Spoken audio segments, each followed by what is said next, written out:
আসসালামু আলাইকুম। আশা করি সবাই ভালো আছেন। এই ভাইয়ের কথাটা শুনে আমি আর ভালো থাকতে পারলাম না। আশা করি আপনারা শুনলাম আপনারা ভালো থাকতে পারবেন না। একটু শোনেন কি বলে, তারপরে কিছু বলবো। কুদিয়ে কুলাঙ্গার আর সে কুদিয়ে কুমিল্লা। সুতরাং কুমিল্লার সাথে নোয়াখালী বিভাগে যাবে না। আমরা চট্টগ্রামের সাথে আছি, চট্টগ্রামের সাথে থাকবো। কি ভাই, তোমরা বিভাগ লয়ে আন্দোলন করো না, সমস্যা কি? তোমরা কুমিল্লা জেলা লেটা নৌকা,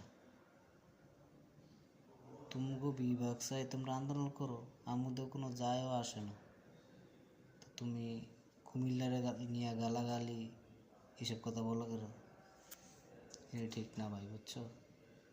তুমি অনেক গালাগালি করছো, আবার কুমিল্লার লোক তোমাকে জ্বালালিয়া গালাগালি করবো, এটা কি ঠিক ভাই? তুমিও মুখ খারাপ করো না, কুমিল্লা জেলার লোকেরাও মুখ খারাপ করতো না ভাই। জেলা লয়ে আন্দোলন করছো, তোমরা করো, এটা তো তোমাকে কি করে বাধাও দেয় না, যে বলো তোমরা আন্দোলন করতে পারত না, তোমরা করো, তোমার কেউ বাধা দিছে? তোমরা কুমিল্লা জেলা লয়ে টানাটানি করো ভাই।